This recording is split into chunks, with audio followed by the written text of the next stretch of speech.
Oçolar yar menden aydarın herdim. Hür gıyların içinde saylanım bar sen. Orasın bize bir var her gözden dillen. Edim edim yöreli bağıtı ay cemal. Senin benim yeli mehrim bermez olmana. Diyen diyen sözüm güç kuvvet verir bana. Ömrümü baş ettim canım dinle yar sana. Arzulap yettik bugün bağlar sana. Ay cemal, durma gel bereyim sana barım yüreğim al. Çaresi yok bu derdin sen yanımda kal.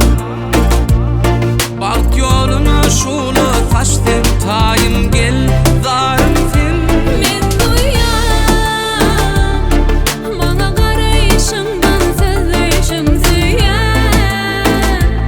Hiç daha da çalışman sen onu biliyen. Boy vermen yürekten ben seni süyen.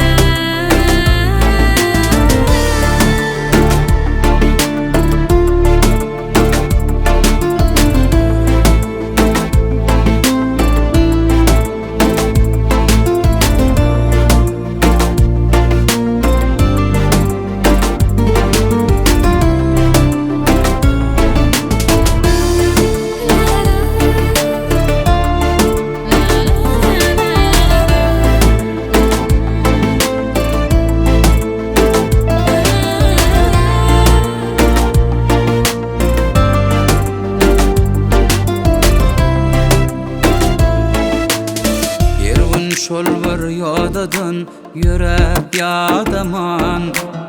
Gözledim seni bolsa da yollarım duman. Saklamadı karlıgış yağışlı şemal. Adıl şanın söyeni sen ay cemal. Senin benim yeli mehrim bermez olmana. Diyen diyen sözüm güç kuvvet verir bana. Ömrümü baş ettim canım dinle yar sana. Arzulap yettik bugün bağlar sana. Ay cemal, durma gel bereyim sana barım yüreğim al. Çaresi yok bu derdin sen yanımda kal. Bak yoluna şulu taştım tayım gel zarım sen. Men duyan bana karayışından sözleşim süyen. Hiç daha da çalışman sen onu biliyen. Boy vermen yürekten ben seni süyen. Ay cemal, durma gel bereyim sana barım yüreğim al. Çaresi yok bu derdin sen yanımda kal. Bak yoluna şulu taştın tayım gel zarım sen. Men